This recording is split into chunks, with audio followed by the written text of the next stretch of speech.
Dosa besar yang kita sambung pada kali ini iaitulah dosa besar yang ke-14. Tajuk dianya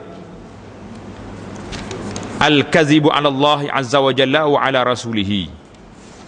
Maksud dianya berdusta atas nama Allah dan Rasulnya. Berat ni. Orang dusta nama Allah dengan Rasul ni satu perbuatan yang cukup berat. Firman Allah Ta'ala, A'udzu billahi minasy syaithanir rajim. Wa yaumal qiyamati taral ladzina kadzabu 'ala Allahi wujuhuhum muswaddah. Surah Az-Zumar ayat 60. Artinya, pada hari kiamat itu kamu akan melihat orang-orang yang berdusta atas nama Allah, muka-muka mereka itu menjadi hitam, wal iyazu billah. Orang buat dusta atas nama Allah ni apa?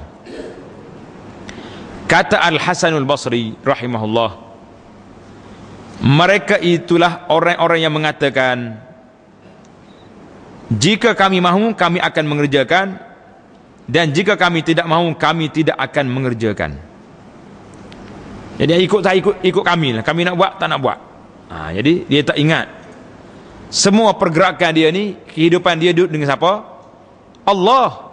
Bukan kita yang boleh berani-berani buat. Pandai-pandai sendiri tak boleh. Di dalam hal ini, tafsir ini, Al-Syekh Ibnul Jauzi rahimahullah di dalam tafsirnya, apa nama kitab dia? Zadul Masir. Kitab tafsir dia nama Zadul Masir. Boleh cari tengok.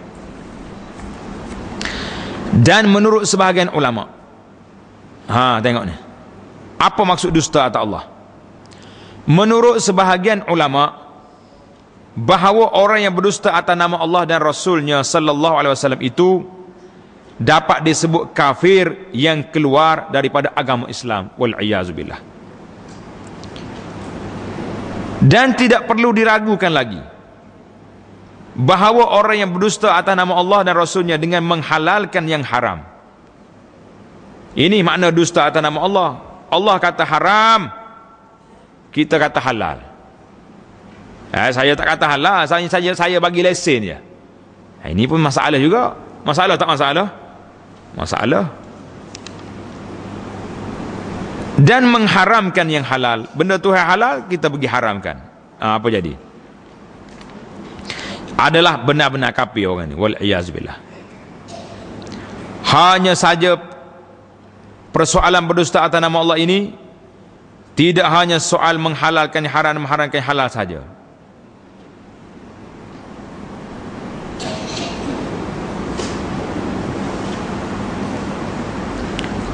Itu di antara huraian dia. Hadis Nabi sallallahu alaihi wasallam, Nabi kita bersabda. Riwayat daripada Nabi, dia kata apa?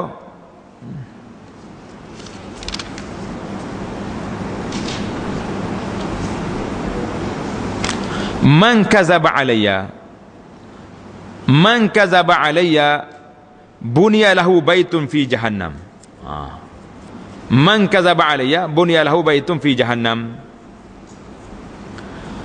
Maksudnya siapa yang berdusta ke atasku, atas namaku, dusta atas nama Allah, maka baginya akan dibangunkan sebuah rumah dalam neraka jahannam. Wal iyaz billah. Orang lain duk cari rumah dalam syurga, mu pergi cari rumah dalam neraka. Takut kita.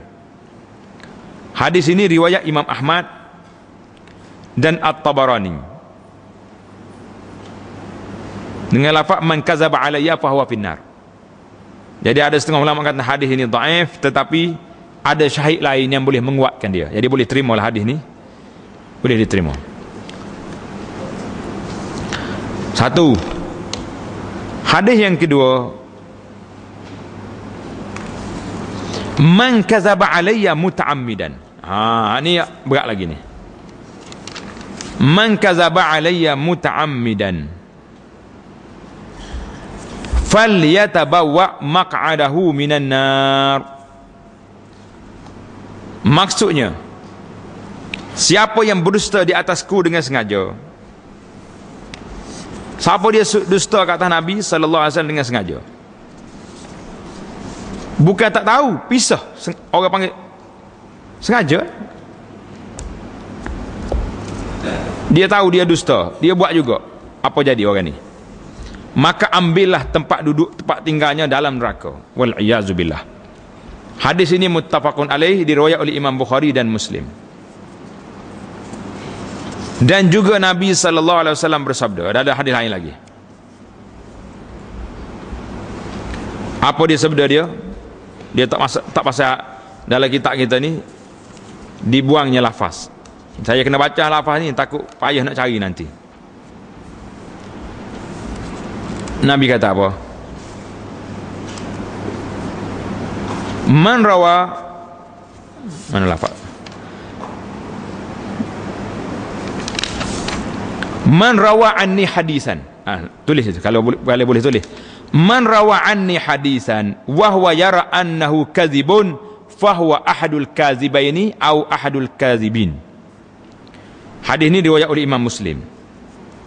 Artinya siapa meriwayatkan suatu hadis tentang aku, kita kata Nabi sallallahu alaihi wasallam, sedangkan dia sendiri tahu bahawa itu adalah satu dusta.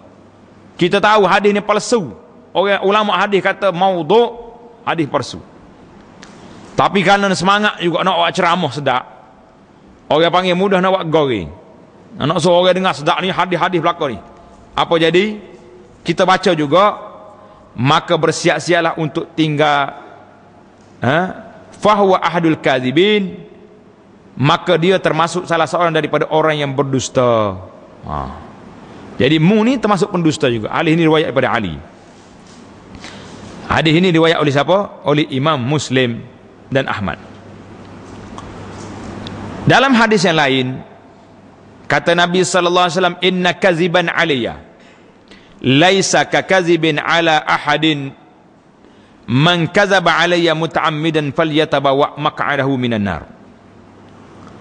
Sesungguhnya berdusta ke atasku, atas namaku, tidak boleh disamakan seperti berdusta di atas nama orang lain.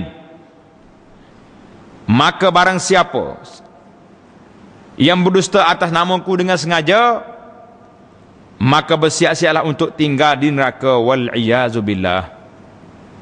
Berat tak berat? Mana tak beratnya? Hadis yang seterusnya, man yaqul alayya ma lam aqul falyatabawa maq'adahu minan nar. Katanya, kata Nabi sallallahu alaihi wasallam,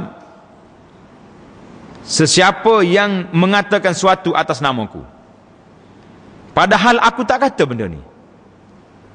Hadis ni bukan hadis palsu, bukan hak Nabi. Maka bersiap-siaplah untuk tinggal di neraka. Wal iyazu billah. Berat tak berat ni? Berat main dengan hadis ni. Ni kita buat sedap, baca cerita palsu bawa mari. Baca hadis Nabi bawa nanti.